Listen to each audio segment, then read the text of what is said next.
Ces derniers mois, les gros titres sur P. Diddy ont régulièrement été négatifs, si bien que beaucoup de gens ont remarqué que Diddy était, pour le dire gentiment, une personne très douteuse. Pourtant, depuis le début de sa carrière, il y a eu de nombreuses controverses qui ont toujours été balayées sous le tapis, car Diddy serait responsable de la destruction de dizaines d'existences et de la perte de nombreuses vies humaines. C'est pourquoi je me suis assis pendant des jours, j'ai parcouru la moitié d'Internet à la recherche d'informations sur les machinations de Diddy, et j'ai malheureusement dû constater que Diddy avait plus d'un cadavre dans le placard. C'est pourquoi nous examinons aujourd'hui les machinations de Diddy. N'oubliez pas d'aimer et de commenter, et amusez-vous bien avec la vidéo. Pour mieux comprendre Diddy, intéressons-nous d'abord à la vie de son père. Melvin Combs est né le 15 avril 1938 à Harlem, New York. Il a d'abord mené une vie normale, a été bon à l'école et s'est engagé dans l'armée après avoir obtenu son diplôme, où il a servi pendant des années pendant la guerre du Vietnam. Il espérait ainsi trouver rapidement un emploi après son service militaire. Mais lorsqu'il retourna à Harlem à la fin des années 60, la réalité était bien différente. En effet, l'épidémie d'héroïne s'était déclarée entre-temps et il y avait plus de chômeurs que jamais, si bien que Melvin ne trouva pas de travail pendant des mois. L'épidémie était si grave que tous ses anciens amis étaient soit héroïnomanes, soit vendeurs de cette drogue. Melvin se mit donc lui aussi à vendre de la drogue. Et comme il connaissait les bonnes personnes, il est rapidement devenu un gros bonnet. Selon certaines rumeurs, il aurait été pendant un certain temps le bras droit d'un caïd new-yorkais légendaire nommé Nicky Barnes, qui faisait même des affaires avec la mafia italienne. Melvin était également très ami avec Frank Lucas, que vous devriez tous connaître grâce au film American Gangster. Il faisait régulièrement des affaires avec lui, bien qu'il soit beaucoup plus jeune que tous les autres. Frank Lucas avait par exemple 8 ans de plus que lui, ce qui montre que Melvin devait être un type très coriace pour pouvoir tenir tête à des hommes plus âgés que lui. Alors que Melvin était actif dans les rues, il a rencontré à la fin des années 60 une jeune mannequin nommée Janice, qu'il a épousée et avec qui il a eu son premier enfant le 4 novembre 1969, Sean Combs, alias P. Diddy, qui est devenu quelques années plus tard l'un des hommes d'affaires les plus prospères de l'industrie musicale. Diddy est donc né dans le milieu criminel et son père l'emmenait partout avec lui. Frank Lucas a même déclaré un jour dans une interview avec DJ Vlad qu'il avait rencontré Diddy alors qu'il était encore un petit enfant, car le père et la mère de Diddy l'avaient souvent ramené chez lui, chez Frank. We were good friends. We did a lot of business together. I met Sean Combs. I met him when he was a little boy. He used to come over to my house. His daddy used to bring him over my house. Comme Melvin gagnait beaucoup d'argent illégalement, Diddy ne manquait de rien. Et il a même acheté une maison en dehors du ghetto en 1971 pour que Diddy grandisse dans un meilleur environnement. Mais malheureusement, l'argent illégal avait aussi ses inconvénients, comme on l'a découvert la même année, et l'histoire devient alors de plus en plus sombre. Au début des années 70, Melvin avait déjà monté sa propre affaire et faisait très souvent des affaires avec un contrebandier nommé Willie Abraham, qui avait derrière lui une énorme bande de malfrats très violents. Jusqu'à ce qu'un deal tourne mal. Fin 1971, Melvin est arrêté en possession d'une grande quantité d'héroïne et de 45 000 $ en espèces. Il est libéré après avoir payé une caution. Mais selon certaines rumeurs, il aurait coopéré avec la police à partir de ce moment-là. C'est pourquoi plusieurs maisons de ses partenaires commerciaux ont été perquisitionnées et ils ont également été surveillés par Melvin et parfois arrêtés. L'une des personnes arrêtées sur la base des prétendues déclarations de Melvin était Willie Abraham, que nous avons déjà mentionné. En effet, sur la base de la déclaration du père de Diddy, il était sous surveillance et a été vu entrant dans une maison du Bronx avec une femme et un homme nommé Walter Grant, avec des sacs et des sacs vides, et quittant la maison peu de temps après avec des sacs bien remplis. La police est donc intervenue et a trouvé plusieurs kilos d'héroïne et des milliers de dollars dans les sacs, ce qui a conduit à l'arrestation des 3 hommes. Le 28 décembre, ils ont été inculpés et la caution a été fixée, qu'ils ont payé le jour même, c'est pourquoi ils ont été libérés jusqu'au procès. Comme la rumeur s'est rapidement répandue, que Melvin aurait collaboré avec la police. Melvin s'est retrouvé sur la liste des personnes à abattre dès la libération de Willie, sans le savoir. C'est pourquoi Melvin a continué à faire ses affaires et a été attiré dans un guet-apens un mois plus tard. Le 26 janvier 1972, Melvin a très probablement été appelé à Central Park par Willie lui-même ou par un membre de son équipe pour conclure un marché. Melvin se rendit donc au point de rendez-vous et attendit un certain temps l'arrivée de Walter Grant, qui avait été arrêté un mois plus tôt en même temps que Willie. Par vengeance, Walter tira plusieurs fois sur Melvin, qui n'avait alors que 33 ans, et le tua sur le coup. Walter réussit à s'échapper sans laisser de traces. Mais en surveillant les appels téléphoniques, la police a pu déterminer que Walter Grant était le coupable. Il a donc été condamné à la prison à vie, tout comme Willie et 8 autres membres de son équipe, notamment pour le meurtre de Melvin et le trafic de drogue à grande échelle. Du jour au lendemain, P. Diddy s'est retrouvé orphelin de père. Selon les déclarations de Diddy, il a malgré tout eu une très belle enfance. Il vivait dans une très grande maison et fréquentait une école catholique pour garçons, où les filles n'étaient pas autorisées. Et selon les déclarations de Diddy, sa mère avait 3 emplois pour pouvoir tout payer. Cependant, de nombreuses rumeurs circulent sur les forums et dans des vidéos affirmant que sa mère aurait continué à fréquenter des gangsters et aurait même travaillé dans le milieu de la prostitution.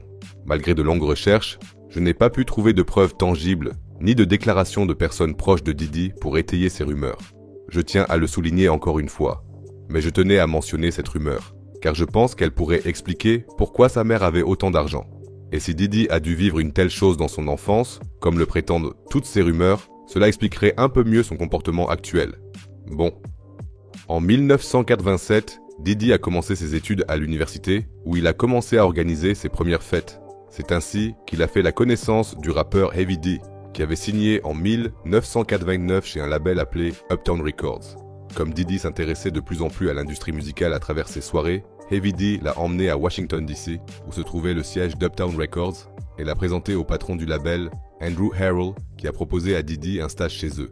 Pour cela, il a dû faire 2 fois par semaine un trajet de 8 heures aller-retour jusqu'à Washington pendant des mois, jusqu'à ce qu'Andrew lui propose un emploi à temps plein que Diddy a accepté. Ce fut son premier pas dans l'industrie musicale.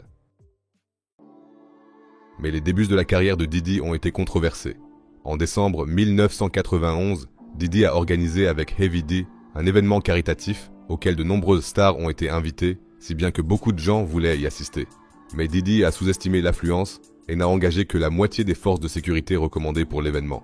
La salle de sport pouvait accueillir 1750 personnes, mais dès le début de la manifestation, plus de 2000 personnes se tenaient devant la salle et leur nombre ne cessait d'augmenter, jusqu'à ce qu'il y en ait plus de 5000.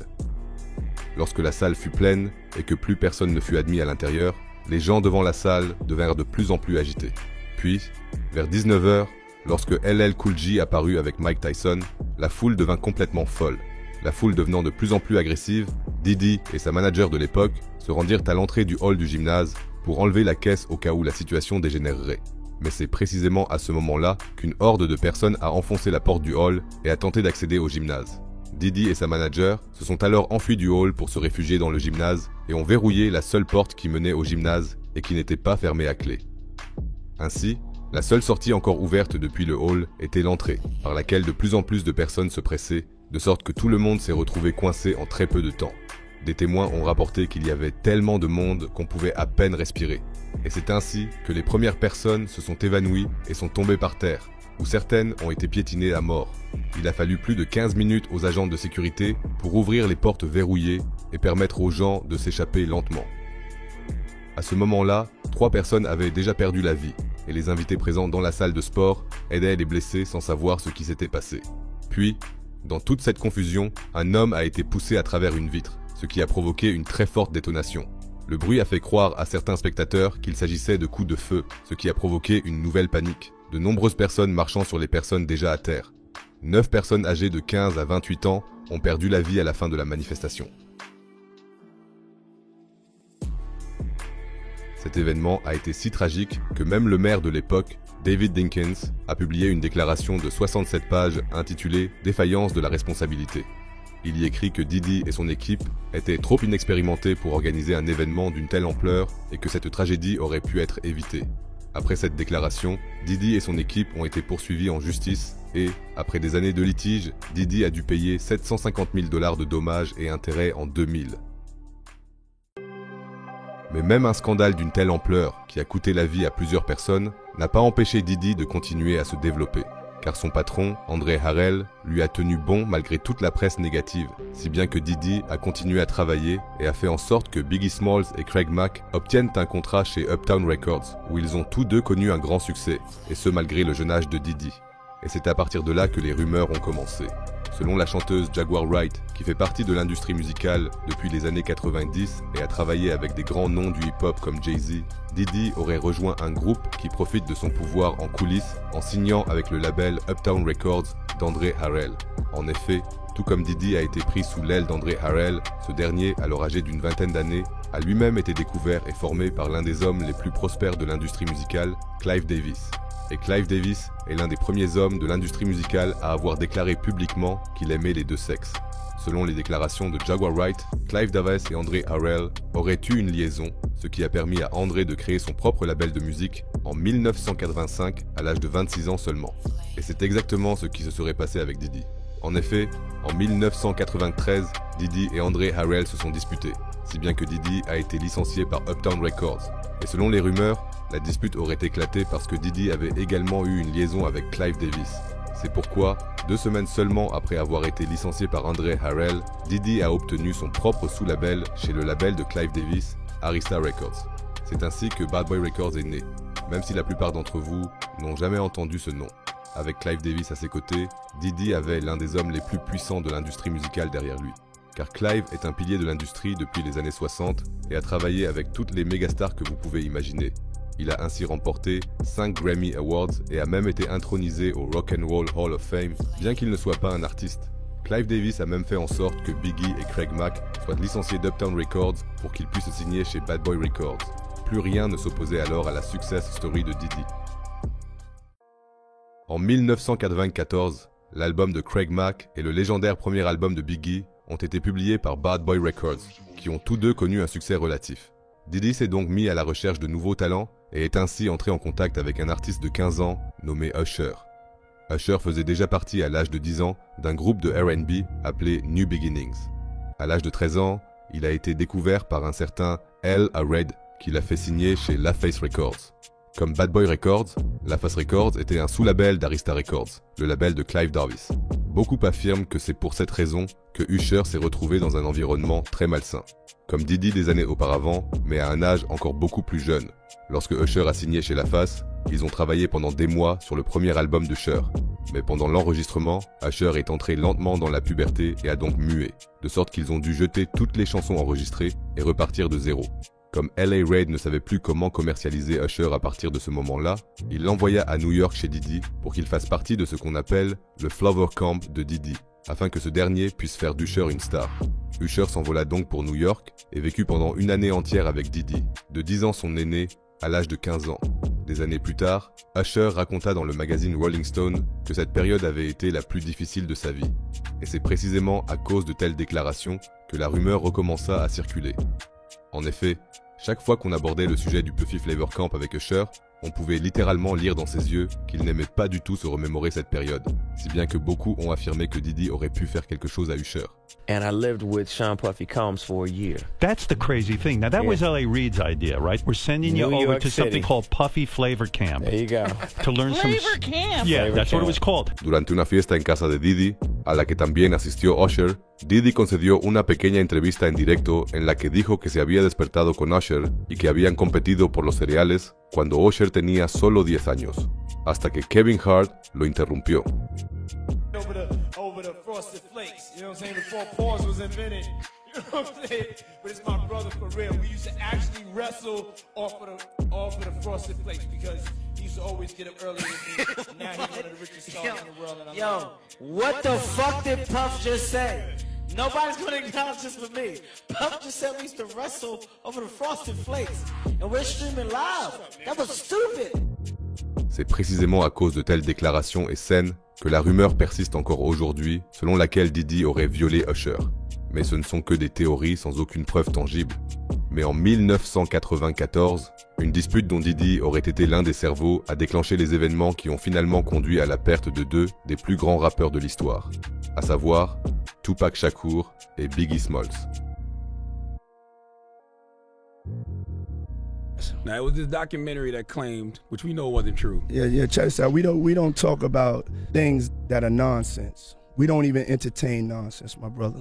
Après une dispute avec deux figures du milieu new-yorkais, Haitian Jack et Jimmy Henchman, Tupac a été agressé et blessé par balle en novembre 1994 dans le hall d'entrée des Squad Studios à New York. Comme Biggie Smalls, et Diddy se trouvait dans le même bâtiment au même moment, Tupac a soupçonné qu'il avait été pris en embuscade. Un jour seulement après avoir été blessé par balle, Tupac a dû comparaître devant le tribunal, a été reconnu coupable et a été envoyé en prison sans avoir la possibilité de parler à Biggie ou à Diddy. Selon les déclarations de Tupac, il a été reconnu coupable, entre autres, de possession d'armes à feu en raison des armes de Biggie et de son équipe, de sorte que Pac aurait souhaité un peu de soutien de la part du bad boy. Mais au lieu de cela, Pac a été laissé seul en prison. When I got arrested in New York, I got arrested for Biggie. Them guns in my room was Biggie's guns because them cowards left the room when they heard the police was downstairs and everybody left their guns in my room. Serial numbers scratched out and I did not snitch. I took that case. So you can imagine how I feel when I'm in jail for that case. Et au lieu de soutenir Tupac, Diddy a sorti la chanson Who Shot Ya de Biggie, que tout le monde a bien sûr considéré comme une provocation envers Tupac. Bien que la chanson ait déjà été enregistrée avant que Pac ne soit abattu, le moment de sa sortie était tout sauf optimal pour Diddy. Pendant que Tupac était en prison, la rivalité entre Death Row et Bad Boy s'intensifia, ce qui conduisit Suge Knight à monter sur scène au Sorcerer Wars et à insulter publiquement Diddy pour la première fois. En septembre 1995, Suge et Diddy se rencontrèrent dans une boîte d'Atlanta et une altercation éclata au cours de laquelle un ami de Suge Knight, Big Jake, fut abattu par Wolf, le garde du corps de Diddy. Et c'est ainsi que la querelle entre Bad Boy et Death Row a tourné au bain de sang. Lorsque Suge paya la caution de Pac, celui-ci fut libéré de prison en septembre 1995 et intégra Death Row Records. Pac et Suge Knight étant tous deux en colère contre Bad Boy Records, le conflit s'intensifia de plus en plus. Lors d'une fête de Noël en décembre 1995, Marc Bell, l'ami de Diddy, fut alors pris à part par Suge, Pac et d'autres hommes et roué de coups. Selon le témoignage de Marc, Suge voulait savoir où Diddy et sa famille habitaient. D'après de très nombreux témoignages d'informateurs à la police, c'est à ce moment-là que Diddy a pris peur et a finalement voulu se défendre. C'est pourquoi il s'est rapproché du groupe adverse au gang de Suge Knight, les Crips, qui était censé le protéger à partir de ce moment-là.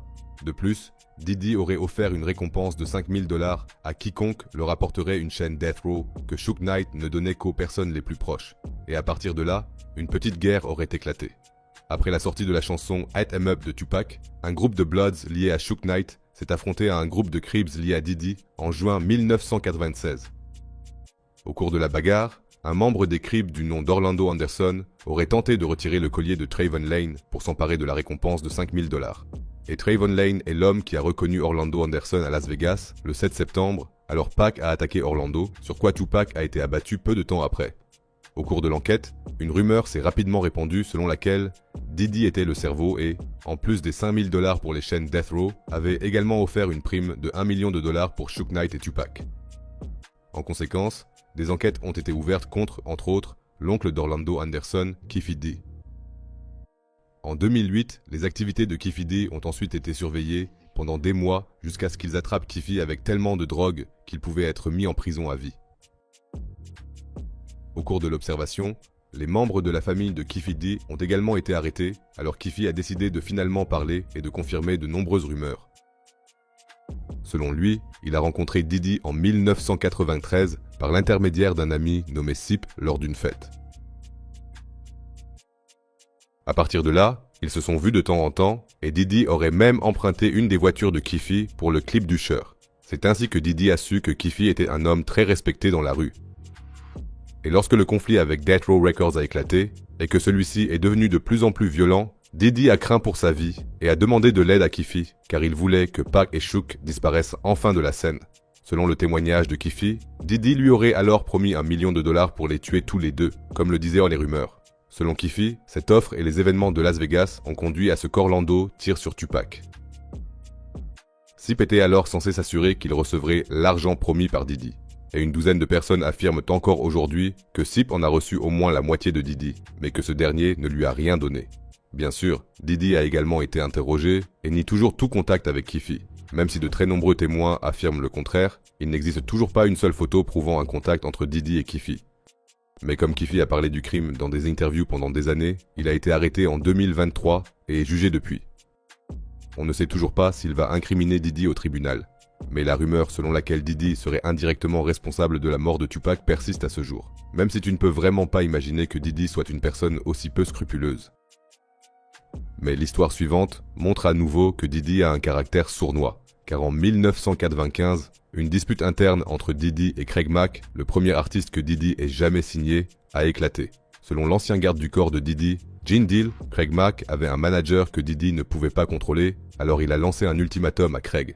Soit Craig licencie son manager et engage un manager de Bad Boy Records, soit Diddy ne veut plus rien avoir à faire avec lui. Mais Craig n'a pas licencié son manager, alors Diddy a arrêté tous les paiements pour Craig. Et comme Craig était lié contractuellement à Diddy, ce dernier s'assura que Craig ne puisse pas sortir son album fini pendant 3 ans. Le conflit entre les deux hommes devint si violent que Craig finit par s'asseoir à la table des négociations avec le plus grand ennemi de Diddy, Suge Knight. Craig Mack était censé être le premier artiste de Death Row, mais l'accord ne s'est jamais concrétisé parce que Diddy, bien sûr, ne voulait pas le laisser partir. Et Death Row Records s'est dissous un peu plus tard lorsque Suge Knight est allé en prison. Comme Craig Mack travaillait désormais avec les ennemis de Diddy, on dit que Craig a été menacé si souvent par Diddy et ses sbires qu'il ne quittait la maison qu'armé et craignait parfois pour sa vie. Ce n'est qu'en 1997 que Diddy l'a finalement laissé partir et que Craig a pu signer avec BMG. Mais tant de temps s'était écoulé que la carrière de Craig Mack ne pouvait plus être sauvée. Son deuxième album a été un échec et par conséquent, il n'a pas obtenu de contrat d'enregistrement pendant des années. Pour cette raison, Craig Mack a détesté Diddy et son entourage jusqu'à sa mort d'une insuffisance cardiaque en 2018 à l'âge de 47 ans. Cette action illustre une fois de plus que Diddy se fiche du sort de ses artistes et qu'il ne se préoccupe que d'une seule chose, à savoir l'argent. On a pu observer la même chose avec son artiste le plus lucratif, Biggie Smalls. Après le meurtre de Tupac, Biggie a régulièrement reçu des menaces de mort de Californie. C'est pourquoi il était censé éviter la côte ouest. Mais Diddy voulait juste continuer comme d'habitude et a même persuadé Biggie de voyager avec lui à Los Angeles pour les Soul Train Awards en 1997, 6 mois seulement après le meurtre de Tupac. Comme Biggie avait même une fracture à la cuisse à cette époque et que les menaces de mort augmentaient de jour en jour, Biggie voulait en fait rester à New York. Mais Diddy a finalement réussi à le persuader de prendre l'avion pour la Californie et d'assister à une cérémonie de remise de prix. L'événement s'est déroulé sans accroc et Biggie voulait retourner à l'aéroport immédiatement après le spectacle parce qu'il avait un rendez-vous avec la presse à Londres. Mais selon de nombreux témoins, Diddy voulait absolument que Biggie assiste à la soirée d'après-spectacle et a annulé le rendez-vous avec la presse à Londres. C'est pourquoi certains pensent que Biggie a peut-être été piégé par Diddy. Quoi qu'il en soit, ils se sont finalement rendus à la soirée d'après-spectacle contre la volonté de Biggie. Après la soirée, Biggie n'est monté dans la voiture qu'avec quelques amis, tandis que Diddy avait 3 gardes du corps dans sa voiture. Biggie se retrouva donc sans protection. Et, alors que la voiture de Diddy était séparée de celle de Biggie, une voiture apparut soudainement et tira plusieurs fois sur Biggie Smalls. Malheureusement, les balles le touchèrent mortellement et Biggie mourut en Californie. Normalement, un bon ami irait à l'hôpital avec Biggie après un tel incident et y resterait jusqu'à ce que tout soit réglé. Mais Diddy s'envola de Californie pour San Diego 2 heures seulement après l'incident et disparut. Peut-être que Diddy craignait pour sa vie. Mais ce sont précisément des actions comme la sienne qui font que beaucoup de gens pensent encore aujourd'hui que Diddy a quelque chose à voir avec la mort de Biggie. Presque toutes les preuves suggèrent que Biggie a probablement perdu la vie à cause de Death Row Records. Mais je pense aussi que Diddy aurait dû s'assurer que Biggie ne prenne pas l'avion pour la Californie. Biggie n'aurait alors probablement pas perdu la vie. Au lieu de cela, il a utilisé la mort de Biggie à des fins promotionnelles et a même sorti une chanson pour Biggie qui est devenu le morceau le plus populaire de la carrière de Diddy, de sorte que Bad Boy Records était plus demandé que jamais malgré la mort de Biggie. L'histoire du succès s'est donc poursuivie. Après Biggie, Mase est devenu la nouvelle figure de proue de Bad Boy Records. À l'âge de 19 ans, Mase signa un contrat de $250 000 avec Diddy et sortit son premier album en octobre 1997 qui se vendit à plus de 5 millions d'exemplaires et connut un énorme succès. Mase aurait dû devenir multimillionnaire, mais son contrat avec Bad Boy stipulait qu'il avait cédé ses droits musicaux à Diddy pour la modique somme de $20 000, ce qui signifiait que Mase ne recevait pratiquement rien des revenus. Mais comme Mase était devenu l'un des artistes les plus recherchés de la scène, il a demandé à Diddy s'il pouvait racheter ses droits pour $2 millions. Mais une autre maison de disques européenne s'est également intéressée aux droits musicaux de Mase et a fait à Diddy une offre plus lucrative, qu'il a acceptée. En conséquence, Mase ne possède toujours pas ses droits musicaux et doit attendre d'avoir 50 ans pour les récupérer. En partie à cause de cette action, Mase a annoncé en 1999 qu'il mettrait fin à sa carrière à l'âge de 21 ans. Il est devenu pasteur et s'est concentré sur la religion jusqu'à son retour 5 ans plus tard. Mais comme Mace n'était toujours pas satisfait de Diddy, il a essayé de conclure de nouveaux contrats et 50 Cent était intéressé par la signature de Mace chez G-Unit Records. C'est pourquoi Mace a été vu avec le G-Unit pendant un certain temps. Mais juste avant que Mace ne signe, Diddy a exigé 2 millions de dollars de 50 Cent pour que Mace fasse légalement partie de G-Unit Records. Cela a fait échouer l'accord et a déclenché une dispute entre 50 Cent et P. Diddy. Mace a dû se battre pendant 13 ans avant que Diddy ne le libère enfin en 2012. Mais comme pour Craig Mack, il était déjà trop tard, et Mace n'a jamais pu atteindre le succès qu'il avait connu auparavant. En 1998, un nouvel artiste nommé Shyne a signé avec Bad Boy Records et était censé devenir la prochaine superstar du label. Mais comme si Bad Boy Records était maudit, sa carrière a également connu une fin abrupte. Shyne travaillait sur son premier album depuis plus d'1 an, lorsqu'il l'a finalement terminé en décembre 1999. Pour fêter ça, Shyne est sorti avec Diddy, son garde du corps, et la petite amie de Diddy de l'époque, G-Lo, dans une boîte de nuit à Times Square. Dans la boîte de nuit, Diddy est accidentellement tombé sur un gangster nommé Scar, qui s'est immédiatement retourné et a commencé à crier et à menacer Diddy. Bien sûr, le garde du corps de Diddy et Shyne ont tenté d'intervenir, mais Scar a rapidement attrapé sa ceinture et aurait sorti une arme. À ce moment-là, plusieurs coups de feu ont retenti dans le club et 3 personnes ont été blessées. Une balle a même touché le visage d'une femme nommée Latanya Rubin. Elle sera à nouveau intéressante dans l'histoire dans un instant. Personne n'a été arrêté ce soir-là. Mais Scar sentit qu'il pouvait se faire beaucoup d'argent et alla voir la police le soir même pour dénoncer Diddy et Shyne. Un jour plus tard, tous deux étaient arrêtés et devaient répondre de leurs actes devant la justice. Diddy avait les meilleurs avocats du pays, tandis que Shyne était représenté par des avocats ordinaires. De plus, Diddy aurait soudoyé des témoins pour qu'ils fassent de faux témoignages au tribunal et aurait fait disparaître la vidéo de surveillance du club. Au tribunal, il a alors déclaré qu'il n'avait rien à voir avec la situation. Et comme Diddy avait fait disparaître les preuves, celles-ci n'étaient pas suffisantes pour le condamner, il a donc été acquitté. Mais pour Shyne, tout était différent. Pour disculper Diddy, il a déclaré au tribunal qu'il n'avait tiré qu'une seule fois en l'air pour protéger Diddy. Cependant, il n'a touché personne, mais cela a suffi au jury. Et en 2001, Shyne a été condamné à 10 ans de prison, dont il a dû purger près de 9 ans. Le plus fou dans toute cette histoire, c'est que la femme, qui a reçu une balle dans le visage, a également témoigné devant le tribunal. Elle a également affirmé que Shyne n'avait tiré qu'en l'air et n'avait blessé personne.